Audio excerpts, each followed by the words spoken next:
Cet examen de la mission santé du projet de loi de finances pour 2025 est placé sous le signe de l'inédit.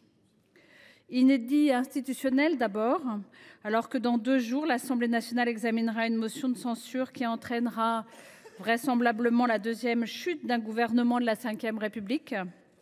Inédit car l'avenir du budget de la sécurité sociale pour 2025 et du présent projet de loi est plus que jamais incertain, suspendu au vote de cette motion de censure et aux événements qui suivront. Inédit enfin car la droite républicaine a répondu à l'appel du pied de l'extrême droite d'attaquer l'aide médicale d'État.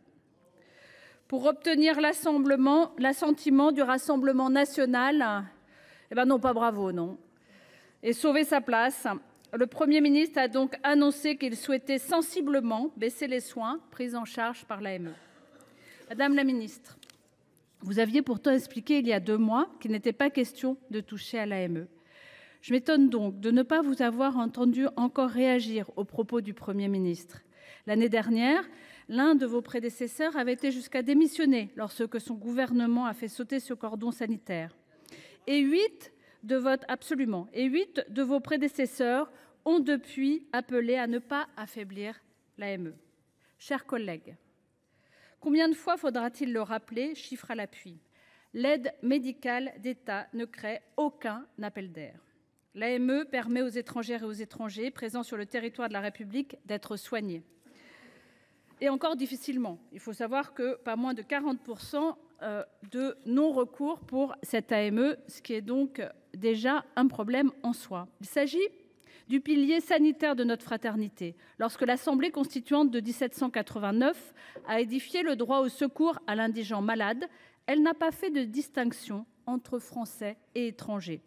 Et depuis que l'aide médicale d'État existe, aucune dérive n'a été constatée. Au contraire.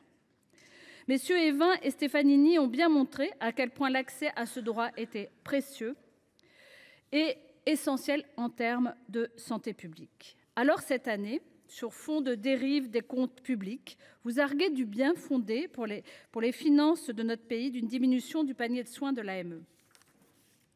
Mais tout au contraire, votre proposition va encore fragiliser les comptes des hôpitaux.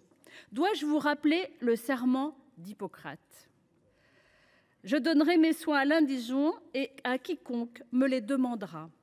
Si vous réduisez l'AME, les permanences hospitalières d'accès aux soins continueront d'apporter leur secours aux sans-papiers, quitte à désobéir à votre idéologie.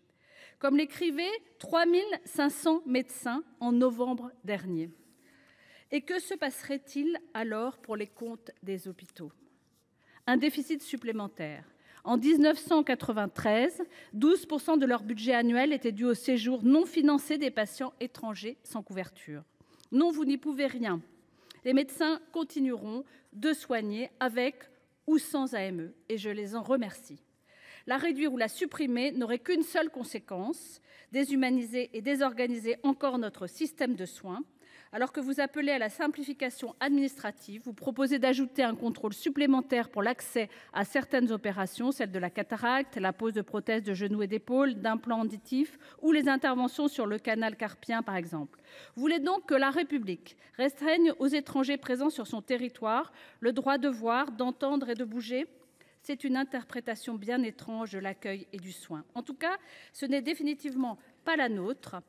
Ainsi, le groupe écologiste Solidarité et Territoires s'oppose à votre vision ni humaniste ni étayée visant à restreindre l'AME et défendra le maintien des budgets des programmes de santé publique de la mission santé. Je vous remercie, cher